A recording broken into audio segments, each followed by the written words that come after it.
نستعينه ونستغفره ونؤمن به ونتوكل عليه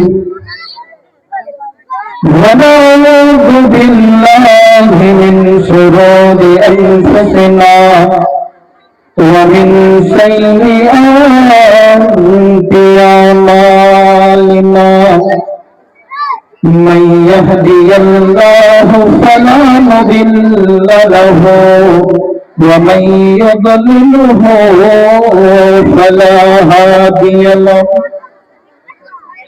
ونشهد أن محمدا عبده ورسوله وأرسله بالحق بصيرا وداعيا إلى الله سراجا منيرا وشر الأمور محدثاتها وكل محدثة بدعة وكل بدعة ضلالة وكل ضلالة في النار أعوذ بالله من الشيطان الرجيم بسم الله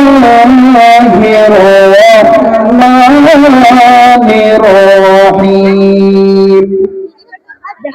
يا أيها الناس اتقوا ربكم الذي خلقكم من نفس واحدة وخلق منها زوجها وبث منهما رجالا كثيرا ونساء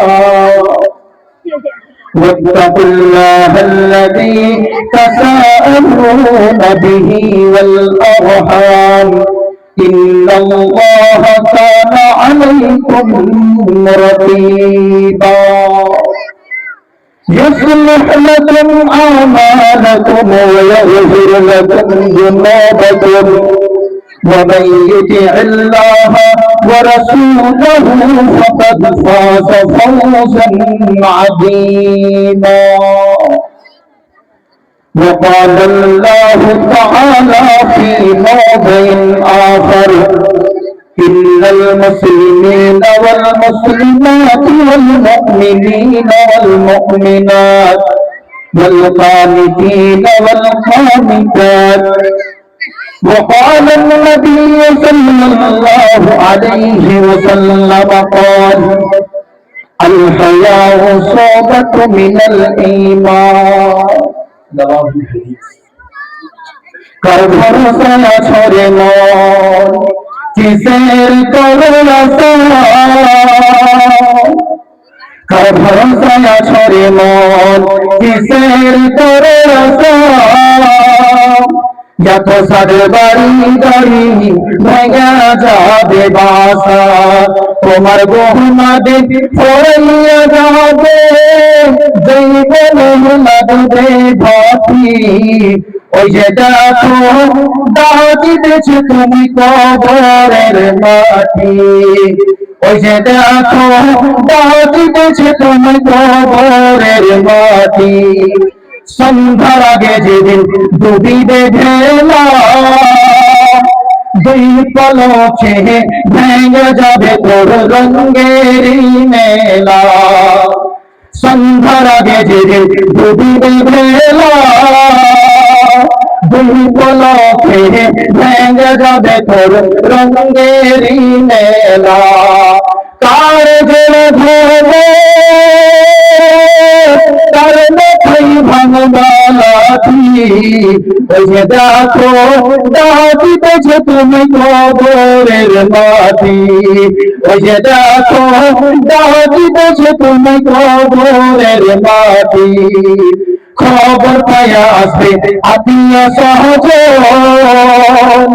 খবর পাইয়া আসবে আত্মীয় সহজন তোমারই পাশে বসে তারা করিবে কঙ্গন খবর পাইয়া আসবে আত্মীয় সহজন, তোমারই পাশে বসে তারা করিবে কন্দ, সাজাইবে মনের মতো কিংবা করি পাখি, ওই যে দেখো ডাকিতেছে তুমি কবরের মাটি, ওই যে দেখো ডাকিতেছে তুমি কবরের মাটি, তার ভরসায় আছো রে মন কিসের করে আশা, দেখো সাদের বাড়ি গাড়ি ভাইগা যাবে বাসা, তোমার গহনাদের পড়াইয়া যাবে জৈবনে লাগবে ভাবি, ওই যে দেখো ডাকিতেছে তুমি কবরের মাটি, ওই যে দেখো ডাকিতেছে তুমি কবরের মাটি। সর্বপ্রথম সেই মহান আল্লাহ রাব্বুল আলামিনের তারিফ ও প্রশংসা ও গুণগান জ্ঞাপন করি যে আল্লাহ রাব্বুল আলামিন আজকে আমরাকে নিজের উন্নতি কল্পে এক জায়গাতে বসার তৌফিক দান করেছেন। আর এই রাত্রি 8টা বেজে গেছে, সেই রাত্রিতে সেই মহান আল্লাহ রাব্বুল আলামিনের প্রতি ওনাদের হামদ সানা বয়ান করি। আর আমরা সবাই ধৈর্য ধরে বলি আলহামদুলিল্লাহ। ওনাদের পরে নবী মাককি ওনাদের উপরে হাজারো কোটি কোটি সালাম বর্ষিত আজকে আপনাদের সম্মুখে যে বিষয়টা নিয়ে কেন্দ্রিক আলোচনা করব সেই বিষয়টার নাম হলো মহিলা। আল্লাহ রাব্বুল আলামিন পবিত্র কোরআনের ভিতরে কোন জায়গাতে কোন সূরার নাম আল্লাহ রাব্বুল আলামিন মতলব রাখেনি, মেয়ে রাখেনি, মতলব রাখেনি, লড়কা রাখেনি, আর সূরা রাখেনি, লেকিন একটা সূরার নাম মহিলা রেখেছে, যে সূরাটার নাম হলো সূরা নিসা। ওনাদের পরে 22 পারা থেকে একটি আয়াত পাঠ করেছি, আর আপনাদের সম্মুখে অনির অভ্যস্ত এই কোরআন এবং হাদিসকে সামনে রেখে বক্তব্য করব। আল্লাহ রাব্বুল আলামিন আমাকে সওয়াব থেকে বরাত থেকে আমল করা, নিজকে আমল করা তৌফিক দান করে। ভাই সকল বন্ধু আমার, পর্দায় থাকা আমার অবরা সরলা মেয়েরা আমার, আজকে যে বিষয়টা আমি ধরেছি সেই বিষয়টা হলো সমাজের জন্য অনেক উন্নতি, অনেক ভালো। সেই বিষয়টা কি? মহিলা নিসা, যাকে মায়েরা বলা হয়েছে। আর আমি আল্লাহ রাব্বুল আলামিন বলছেন যে মায়ের কেমন হওয়া চাই, কেমন মায়েরকে আমি নিজের বাড়ির উপর বাড়াবো। আল্লাহ রাব্বুল আলামিন কোরআন দিয়ে জিজ্ঞাসা করেছেন, কোরআনে কেমন করে বলছে যে মায়েরকে মুমিন মায়েরা হবে, যে মুমিন মায়ের হবে, যে ঈমানদার ব্যক্তি হবে, ওনাদের গুণ কি হবে শুনেন। আল্লাহ রাব্বুল আলামিন কোরআন দিয়ে বলছেন, বিসমিল্লাহির রহমানির রহিম, ইন্নাল মুসলিমিনা ওয়াল মুসলিমাতি ওয়াল মুমিনিনা ওয়াল মুমিনাত। মুমিন মহিলার কোনটা কেমন হবে শুনলেন, মুমিন মহিলার কোনটা কেমন হবে শুনলেন। আমার বন্ধু আমার, ইন্নাল মুসলিমিনা ওয়াল মুসলিমাতি ওয়াল মুমিনিনা ওয়াল মুমিনাতি। যখন বেটার বিবাহ করো, যখন বেটার জন্য নিয়ে ধরো, যখন বেটার জন্য লড়কি তালাশ করো, তুমি যদি কোনো মানুষকে বলো, কোনো বন্ধুকে বলো, কোনো ভাইকে যদি বলো, বন্ধু রে, সেই ভাইকে যদি বলো, ভাই রে আমার বেটা আমি বিবাহ দেবো, একটা লড়কি দেখাও, একটা মেয়ে যদি দেখাও, কোনো বন্ধুকে বলো যদি একটা মেয়ে দেখাও, একটা নারী দেখাও, সেই কি করবে? নিজের বোনের রিশতেদারের ভিতরে, নিজের রিশতেদারের ভিতর থেকে মহিলাকে দেখাইবে, লড়কিকে দেখাবে, নিজের মামাকে বোনকে দেখাইবে, খালাকে বোনকে দেখাইবে, নিজের ফুফাইকে বোনকে দেখাইবে।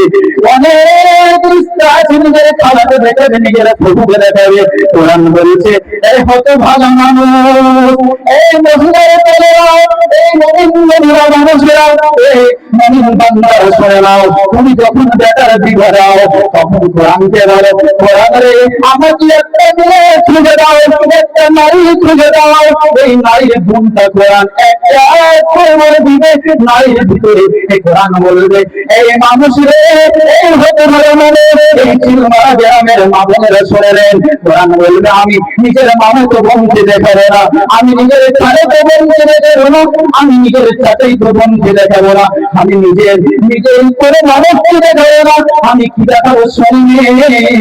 কোরআন বলছে ওই মহিলার ভিতরে, ওই লড়কির ভিতরে কেমন গুণ হয়, ইন্নাল মুসলিমিনা ওয়াল মুসলিমাতি ওয়াল মুমিনিনা ওয়াল মুমিনাত ওয়াস-সাদিকিনা ওয়াস-সাদিকাতি ওয়াস-সাবিরিনা ওয়াস-সাবিরাত, ওই মহিলার ভিতরে গুণ হবে কি? কোরআন বলছে যেই মেয়েটাকে আমি দেখিয়ে দিব সেই মহিলাটার গুণ কি হবে বন্ধু আমার শুনে নেন, অনেক মুমিন মুমিনা হবে, মুমিন মুমিনা হবে, সত্য কথা বলা হবে, মিথ্যা কথা বলা হবে না, সাবর কর্মওয়ালা হবে, বেসাবরি হবে না।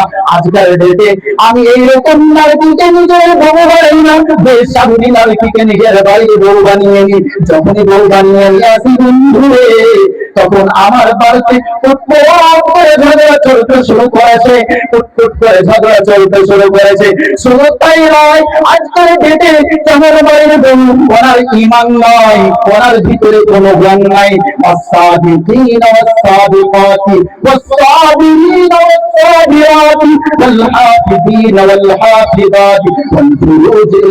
আর উনি যে এই মহিলাকে নিজের বাড়ির বউ বানাও, এই মহিলাকে নিজের বাড়ির বউ বানাও, যে মহিলাটা শুধু পর্দা করতে শুরু করেছে, শুধু পর্দা দেখেছে, নিজের সন্তান সমাজের হিফাজত করেছে, ওই মহিলাটাকে নিজের বাড়ির বউ বানিয়ে নাও। প্রথম বন্ধু আমি কেমন বউ বানাই বাড়তে শুনে নেন। আজকের ডেটে আমি ইমানদার নারীকে বউ বানাই না, আগে কেমন যে নারীকে কেমন নারীকে বউ বানাই, যেই নারী যারা দেখে যাবে হায়াত আছে, পর্দার বাড়ি কোরআন বলেছে ইন্নামাল মুমিনিনা ওয়ালা ইয়াবদিনা যিনাতাহুন্না ওয়ালা ইয়াহফিযনা ফুরুজাহুন। এই মুমিন মহিলার দল শুনেন, কেমন মুমিন মহিলা একটা নারীকে কত সম্মান দিয়েছে। আজকের ডেটে যদি নারীকে বলানো হয়, নারীকে বলানো হয় নারী তোমাকে সম্মান দিয়েছে যদি না, নারীরা বলবে, আমার বোনেরা বলবে আল্লাহ রাব্বুল আলামিন নারীকে চতুর্দিক থেকে বেঁধে রেখেছে, ওনাকে কোনো সম্মান দেয়নি। বন্ধু আমার, বোনরে আমার, এই ধারণাটা তোমার বলো, যখন নবী মুহাম্মদ রাসূলুল্লাহ দুনিয়াতে এলেন, তখন দুনিয়াতে আসার পূর্বে মহিলাকে জিন্দা দফন করে দিত, জিন্দা গেড়ে দিত, জিন্দা দফন করে দিত। এই চিন্তাকে আল্লাহ তাআলা, এই চিন্তাকে আল্লাহর নবী মুহাম্মদুর রাসূলুল্লাহ সবাই সকালে বলেন সাল্লাল্লাহু আলাইহি ওয়াসাল্লাম, এই বুরাইটাকে তাহাস নাস করে দিলে। হিন্দু ধর্মের কিতাব যখন পড়লাম, এই কিতাবে বললে ইয়াসমা সুদমারু হাদে উদত্তে জগৎপতি আতিনা সাদুদান নাম শিবসদুনানি। হিন্দু ধর্মের কিতাবের ভিতরে বললে যখন এরকম ধারণাটা ইসলামে পরিণত হয়ে গেল, তখন আল্লাহর নবী মুহাম্মদুর রাসূলুল্লাহ কেমন করে বুরাইটাকে ধ্বংস করলো শুনলেন। কেমন করে যেই জামানাতে যদি নারীকে জিন্দা গেড়ে দিল, যদি আজকে মহিলা না হতো আমি হতাম না, তুমি হতেন না, সেই মহিলা জমিনা নামে একটা লড়কি এই জামানাতে কাফিরের বাড়িতে, এই জামানাতে ওই জামানাতে লোক পয়দা হয়েছে, ওনাদের বাবা নাই, ওনাদের বাবা বাইরে আছে, ওনাদের বাবা বাইরে আছে। এবার জমিনা 5 বছর 6 বছর হয়েছে, বন্ধু আমার, ওনাদের বাপ বাড়ি এসে গেছে। বাড়ি যেমনই আসাম, বাড়ি যেমনই আসাম, তেমনই বন্ধুরে আমার মা বোনেরা যারা ইমানকে বেঁচে খেয়ে শুনে নেন, যেই নারীরা বলছে আজকে আমাদের কোনো কারণ কোনো ইজ্জত দেয়নি, কোনো ধারণা দেয়নি, এই জন্য মহিলারা বলতে শুরু করেছে শুনে নেন। এই মহিলারা দল, যেই মহিলাকে জিন্দা দেওয়ানো হয়, তখন মহিলাকে বলছে যেমনই গায়ে ওনাদের বাবা উঠেছে, ওনাদের বাবাকে বলছে এই জমিলার বাপ, তোমাকে সমাজের ভিতরে তুমি কেমন করে মুখের তথ্যনিষ্ঠ করে, তুমি কেমন করে মুখটা দেয় সমাজে দেবে, তুমি লজ্জাস্থানটাকে কেমন করে দেবে, লজ্জাস্থানকে নিজে নিতে হবে, তুমি নিজের স্থানকে তুমি না, তোমাকে নাক চাটিয়ে নিতে হবে পথে। এবার কি করেছে, জমিলার মাকে বলছে, জমিলারে, এই জমিলার মা, এই জমিলার মা, আমার বেটিকে সাজিয়ে দাও, আমার বেটিকে আমি মেলা নিয়ে যাবো। জমিলার মা তো নিয়ে যাচ্ছে, পথে মেলা নিয়ে যাবে না, ওই জমিলাকে কোথায় নিয়ে যাচ্ছে বন্ধু, ওই জমিলাকে কোথায় নিয়ে যাচ্ছে মা বোনেরা শুনে নেন, ওই জমিলাকে জঙ্গলের দিকে নিয়ে যাচ্ছে। জঙ্গলের দিকে নিয়ে যাওয়ার পরে, জঙ্গলের দিকে নিয়ে যাওয়ার পরে এই বেটিকে জিনা সম্মান দিলে ওরা শুনে নেন, বেটিকে মারলে ওরা শুনে নেন, বেটিকে ঝুঁকে ধরলে ওরা শুনে নেন। সে জমিলাকে জঙ্গলের দিকে নিয়ে যাচ্ছে। এবার জঙ্গলে যাওয়ার পরে বাবা কান্না করতে করতে শুরু করেছে, এবার করতে করতে শুরু করেছে, এবার গর্ত করেছে, বাবার গোতরে ভুল করেছে, মাটি পড়েছে। জমিলা নিজের হাত দিয়ে শুরু করে, বেটি জমিলা নিজের হাত দিয়ে মাটিকে ঝাড়ছে আর বলছে, বাবা এটা কি করেছো, এটা কি করেছো। বেটিকে বলছে, বেটি এটা আমি বোরিং গালছি পানি উঠানোর জন্য, পানি পাক করার জন্য বোরিং গালছি। যেমনই গান্ধা করানো হচ্ছে, বেটিকে বলছে, জমিলা দেখো গাছটা ওদিকে তাকিয়ে দেখো, গাছটা ওদিকে তাকিয়ে দেখো। যেমনই গান্ধার দিকে তাকাইছে জমিলাকে, এবার এবার জমিলা চিকছে, বাবা বাবা যান, আমি তোমার বাড়িতে ছিলাম না, বাড়ি থেকে হাঁকিয়ে দিতাম, আমি বাড়ি থেকে ছেড়ে যেতাম, আমি চেয়ে যেতাম, আমি চেয়ে যেতাম, আমি তোমার বাড়িতে থাকতাম না। বাবা বাবা করে চিৎকার করেছে, জমিলা করে গর্ততে জিন্দাই দফন করে দিয়েছে। আল্লাহ এই বুড়াইটাকে আল্লাহর নবী মুহাম্মদ রাসূলুল্লাহ পাঁচ নামাজ করে খতম করে দিলে। আর মহিলা বলছে যে আমাকে কোনো সম্মান দেয়নি, শুধু তাই নাই বন্ধু আমার, শুধু তাই নাই, মহিলাকে অনেকগুলি সম্মান দিয়েছে, মহিলাকে অনেকগুলি সম্মান দিয়েছে। চলেন এবার কোরআন হাদিসের দিকে চলেন, মহিলাকে কত রকমের সম্মান দিয়েছে, কিন্তু সেই সম্মানটাকে আমরা নিজের মাটিতে আমরা ঢুকিয়ে রেখেছি। ভাই আমার, বোন আমার, অনেকগুলি সম্মান মহিলাকে দিয়েছেন, কিন্তু সে আমরা মহিলা এই চিন্তাকে ধারণা করি না। আজকে আপনাকে বলছি, আজকাল ডেটে সব থেকে ঢের জুটি মহিলাকে তাকলিফ দেয় কে, মহিলাতে মহিলা। কেমন করে আপনার ধৈর্য ধরা করে শুনবেন, বুঝবেন। আজকের ডেটে একটি মহিলা অপর মহিলার জন্য পরেশান হয়ে আছে। শ্বশুর শাশুড়ি বহুকে দেখে পরেশান, ফের ওই যখন শাশুড়ি হয় তখন ও ফের বহুকে নিয়ে পরেশান। নন্দেরা যখন বাড়িতে আসে, নন্দেরা অনেক জ্ঞান বাটে। কেমন জ্ঞান বাটে, আমি সমাজের ভিতরে এরকম বুড়াই দেখতে পেয়েছি।